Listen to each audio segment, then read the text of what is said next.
Welcome back to my channel Ishita's lifestyle. বেলপাহাড়ের ঢাঙি কুসুম সিরিজের এটাই হতে চলেছে আমার শেষ এপিসোড। নানা রকম কাজের মাঝে এই এপিসোডটা এতদিন আমার এডিট করা হয়নি, তার জন্য আমি সত্যি খুব দুঃখিত। তাই জন্য আর বেশি কথা না বাড়িয়ে চলো দেখে নেওয়া যাক কি লাস্ট দিন বেলপাহাড়ির এই ঢাঙি কুসুম গ্রামে আমরা কি করেছি, কোথায় কোথায় গেছি, কি খেয়েছি এবং পুরো এই জার্নিটা যেটা তোমরা এই 3টে এপিসোড ধরে দেখলেই সেটার শেষটা ঠিক কেমন হলো। সেদিন দিনটা ছিল 1 জানুয়ারি, অর্থাৎ বছরের একদম প্রথম দিন। আর বছরের শুরুর দিনটাই হাতে অনেকটা সময় নিয়ে অনেকটা আলসেমি দিয়েই শুরু করলাম দিনটাকে। ঘুম থেকে উঠে আশেপাশটা ঘুরতে ঘুরতেই কেটে গেল অনেকটা সময়। তারপরে ব্রেকফাস্ট সেরে বেরোতে প্রায় বেজে গেল 11টা। তো এখন বাজে প্রায় 11টা, আর আমরা আজকে একটু হাতে সময় নিয়ে ধীরে সুস্থে দেরি করে ব্রেকফাস্ট করে তারপরেই বেরোচ্ছি। কিছু ড্যামস দেখার ইচ্ছা আছে, যদি পারি আরও একটা দুটো হয়তো ওয়াটারফলস আশেপাশে যদি পাই, লোকাল যারা ছিল তাদের থেকে খবর নিয়ে যেটা জানলাম, তো সেটা ডেফিনেটলি দেখার চেষ্টা করব। পুরো জার্নিটাই যেহেতু ভীষণভাবে আনপ্ল্যান্ড, তাই জন্য মানে সত্যি সবটাই যা হচ্ছে হুট করেই হচ্ছে আর কি, মানে কোনো কিছুই কিন্তু আমরা প্ল্যান করে করছি না। ওয়াটারফলস এর থেকেও বাদ। হ্যাঁ, সকালবেলা আমরা হাঁটতে হাঁটতে পুরো এইসব জায়গায় চলে এসেছিলাম। তো আমরা বেরিয়ে পড়েছি সবাই মিলে। হ্যালো। তো আমরা এখন যাচ্ছি, আমাদের ফার্স্ট ডেস্টিনেশন হচ্ছে তারাফেনী ড্যাম, যেটা এখান থেকে প্রায় 20-22 কিলোমিটার দূরে, যেখানে আমরা আছি সেখান থেকে। এটা একটা ড্যাম আর এটা অনেক পুরনো। স্থানীয়দের মতে এই ব্রিজটা বানানো হয়েছে প্রায় 1973 সালে, এবং এই যে তারাফেনী নদী, এই নদীটা কিন্তু কংসাবতী নদীরই একটা ট্রিবিউটারি বা একটা অংশ বলতে পারো। নদীকে আরও কাছ থেকে পেতে অনেকে কিন্তু একদম নিচ অব্দি নেমেছে।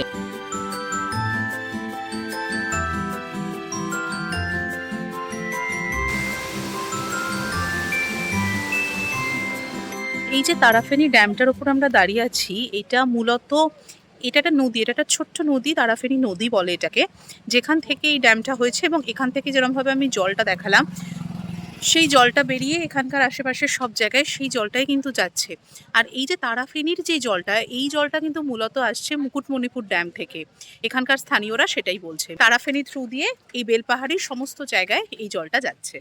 আর এখানে জলের কিন্তু একটা সাংঘাতিক রকমের প্রবলেম আছে। চতুর্দিকে আমরা যতটা ঘুরছি আমরা দেখতে পাচ্ছি জলের একটা ভীষণ রকমের একটা প্রবলেম আছে। তো তাই জন্য এদের কাছে যতটুকুনি জল আসছে সেটাই স্টোর করে রাখার চেষ্টা করে প্রত্যেকেই নিজের মতন করে। প্রত্যেকটা গ্রামের ঘরে ঘরে পাতকুয়ো রয়েছে, নিজেদের ছোট ছোট তারা পুকুর কাটিয়ে রেখেছে ফসলের মধ্যে মধ্যে, যাতে জল দিতে পারে ঠিকভাবে। কারণ খুব বেশি খাল বিল যে চতুর্দিকে আছে এমনটা নয়, মূলত পাহাড়ি এলাকায় যেটা হয়।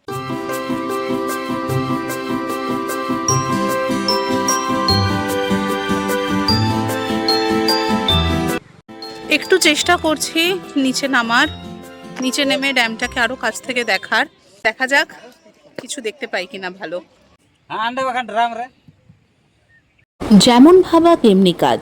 নিচে নামতে না নামতেই দেখতে পেলাম গুড় জাল দিয়ে রাখা হয়েছে, এবং সেই গুড় ক্যানে ক্যানে তুলে যারা যারা কিনছে তাদের হাতে হাতে বিলি করছেন ওখানকার স্থানীয়রা।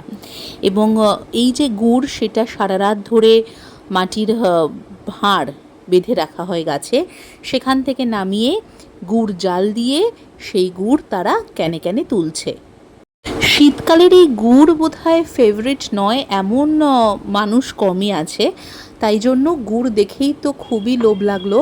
এই যে গুড়টা আমি ওখানে খেয়েছি, এটা কিন্তু যথেষ্ট ভালো লেগেছে আমার। জাল দেওয়ার পরে এই রকমই কিন্তু গুড়টা দেখতে লাগে। গরম নয় তো? না,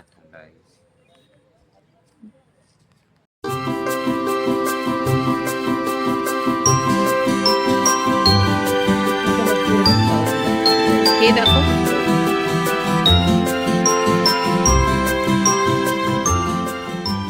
এখানে গুড়টা জাল দেওয়া হয় এই উনুনটাতে। এটা আছে, ওইটা আছে, ওইগুলো গাছে বাঁধা থাকে, ওখান থেকে নিয়ে আসে। এবং বলছে যে ওইগুলো 9খানা জার যদি ঢেলে দেওয়া হয় তাহলে হয়তো 10 থেকে 15 কিলো মাত্র গুড় হয়। তাই জন্যই খাঁটি গুড় যেটা, সেটার দামটা অনেকটাই বেশি হয়। আমাকে তারাফেনী ব্যারেজের একদম নিচেই জাস্ট ঢোকার পথেই এটা পাওয়া যাচ্ছে। আমরাও নিয়ে নিলাম প্রায় 2 কিলো মতন গুড়। দেখাও। তারাফেনী ব্যারেজ থেকে বেরিয়ে আমাদের নেক্সট ডেস্টিনেশন ছিল একটা ছোট্ট ওয়াটারফলস, যার নাম ঘাগরা ওয়াটারফলস। গ্রামের মধ্যে দিয়ে গেলাম গ্রামের সৌন্দর্য উপভোগ করতে করতে। প্রায় 1/2 ঘন্টা 40 মিনিট ড্রাইভ করার পরে পৌঁছে গেলাম ঘাগরা ওয়াটারফলসে। আর পৌঁছেই দেখলাম ওইটা রীতিমতন একটা পিকনিক স্পট, যেখানে একটা বিশাল বড় মাঠ এবং মাঠটাকে ঘিরে রয়েছে প্রচুর সবুজ গাছপালা, বড় বড় লম্বা লম্বা গাছ। এটা যেহেতু ছিল 1 জানুয়ারি, তাই সবাই কিন্তু ছিল ওখানে পিকনিক মুডে। আমরাও একটু হই হুল্লোড় করতে করতে নেমে গেলাম ওয়াটারফলসের দিকে।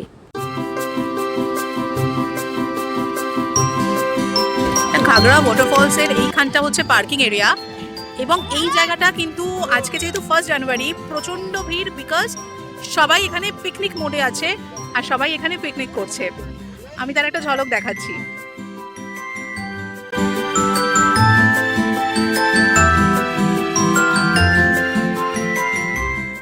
সো ফাইনালি এরকম বড় বড় পাথর পেরিয়ে পেরিয়ে আমরা একদম ঝর্ণার কাছ অব্দি গেলাম।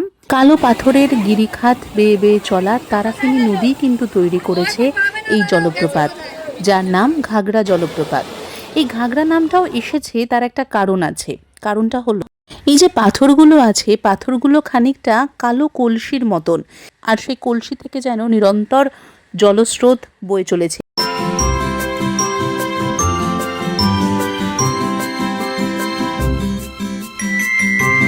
আর কয়েকটা স্টিল ফটো তুলে ওখান থেকে এবার আমাদের ফেরার পালা। তবে ফেরার পথে পেলাম আরো কয়েকটা চমক। এটা কি গো, কি বের করছো? এটা ছোটবেলার একটা ইমোশন এর সঙ্গে জড়িয়ে আছে। এটা এটা লেবু লজেন্স। ছোট্ট গুমটি দোকান থেকে শশা খাচ্ছিলাম, এটা দেখতে পেলাম। ফ্ল্যাশব্যাকে মানে 35 বছর ব্যাকে চলে গেছে, গিয়ে এটা স্মৃতি আর কি। এক্সেপশনাল দেখলাম। আগে স্কুলের সামনে টামনেও অনেক সময় বিক্রি হতো না? বিক্রি হতো, কিন্তু এখন আর এসব দেখা যায় না। ওয়ান্ডারফুল। পাপড়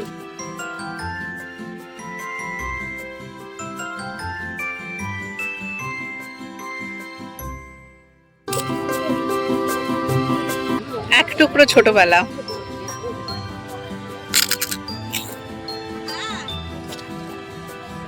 ঝাড়গ্রামের মূল পেশা এরকম পাথর কেটে কেটে নানা রকম মূর্তি তৈরি করা, পাথরের বাটি তৈরি করা। আর ওদের ওখানে বাবুই ঘাস বলে একটা ঘাস পাওয়া যায়, সেই ঘাসেরও নানা রকম জিনিস বানানো। এই দুটো জিনিসই কিন্তু ওদের মূল পেশা। এবং গ্রামের দিকে চলতে চলতে দেখতে পাওয়া যায় বহু মহিলারা এরকম মাথার মধ্যে ভারী জিনিস নিয়ে নিয়ে যাচ্ছে, বাঁশ কাঠ অনেক কিছু বয়ে বয়ে নিয়ে যাচ্ছে। ফিরতি পথে যখন আমরা গ্রামের মধ্যে দিয়ে আসছিলাম, তখন জামবনি বলে একটা গ্রামের মধ্যে দিয়ে আমরা ঢুকলাম, যেখানে বাড়িগুলোতে নানা রকমের কারুকার্য করা আছে, আঁকা আছে অনেক কিছু। আর এই যে জামবনি, এই নামটা কিন্তু অনেক কবিতাতে সাহিত্যে আমরা বারবার ফিরে পেয়েছি এই নামটাকে। তো সেই জামবনি গ্রামের মধ্যে দিয়ে যখন যাচ্ছিলাম, তখন সত্যি একটা অন্যরকম অনুভূতি হচ্ছিল। বিকেলের দিকে একটু পাহাড়ি রাস্তায় হাঁটতে বেরিয়েছিলাম, পাহাড়ি ফুল দেখলাম এবং আশেপাশের গ্রামটাতেও আর একবার ঘুরে দেখলাম।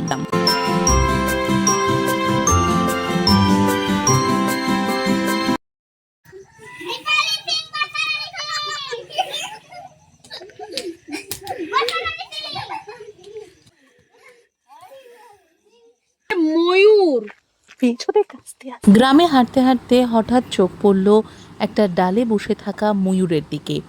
ওপরে সান্ধ্যকালীন বিশ্রাম নিচ্ছে সে ডালে বসে বসে। চোখ পড়তেই সঙ্গে সঙ্গে ভিডিও করার চেষ্টা করলাম, কিন্তু ভিডিওটা যেহেতু নিচ থেকে করা হচ্ছিল, তাই জন্য খুব বেশি পরিষ্কার দেখাতে পারলাম না। দিনের আলো নিভে এলো সূর্যি ডোবে ডোবে, অর্থাৎ পশ্চিম আকাশে তখন কিন্তু সূর্যি মামা প্রায় ডুবছে, আর উল্টো দিকে চাঁদ উঠে গেছে। এই সন্ধেবেলায় সমস্ত মেষবালক গরু সবাইকে ঘরে ফিরিয়ে আনছে তাদের মালিকরা। আর ঠিক সেই রকম সময় আমরা তখনও হেঁটে বেড়াচ্ছি পাহাড়ের গা দিয়ে, গ্রামের ভিতর দিয়ে, রাস্তায় রাস্তায়। হঠাৎ করে দেখি আমার ছেলে, তার বাবা, মামার ছেলে সবাই মিলে পাহাড়ের ওপর থেকে জঙ্গল বেয়ে হেঁটে হেঁটে নিচে নামছে। তো কোথায় গেছে জিজ্ঞেস করতে তারা বলল, লাঠি নিয়ে গেছিলাম। কেমন লাগলো হ্যাঁ, দারুণ। তোমার এক্সপিরিয়েন্সটা বলো। হ্যাঁ, এইখান থেকে আগে আমরা এইদিকে গেছিলাম, ওইদিকে আস্তে আস্তে পুরো পাহাড়ের টপে উঠে গেছিলাম। তাই? হ্যাঁ, কেমন দেখলে? টপটা কেমন দেখলে? পাথর আর পাথর, পাথর আর পাথর। পাথর আর পাথর। হ্যাঁ ঠিক আছে, চলো এবার আমাদেরকে হোমস্টেতে ফিরতে হবে, চলো। হ্যাঁ, চলো টাটা বন্ধুরা।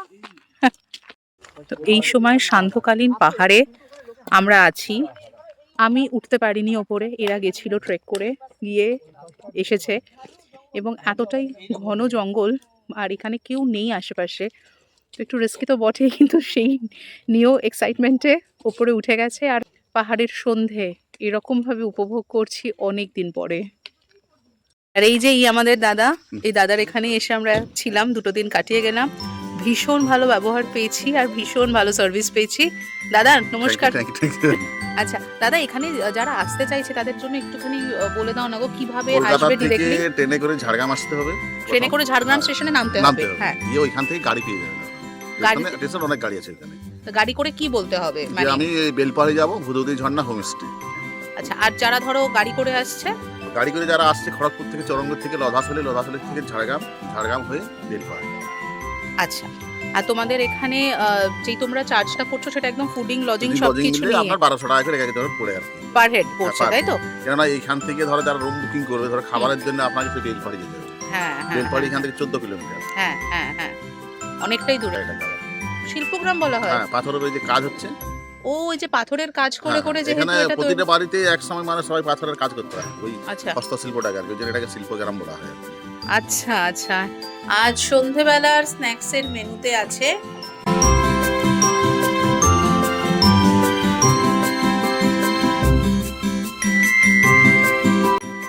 আজই আমাদের এখানে শেষ রাত। তোমরা দেখতেই পাচ্ছ লাস্ট মোমেন্টটাকে খুব সুন্দর করে এনজয় করে নিচ্ছি আমরা। দারুণভাবে সেলিব্রেট করলাম 1 জানুয়ারি। কালকে আমরা ফিরে যাচ্ছি বাড়ির উদ্দেশ্যে টুয়ার্ডস কলকাতা।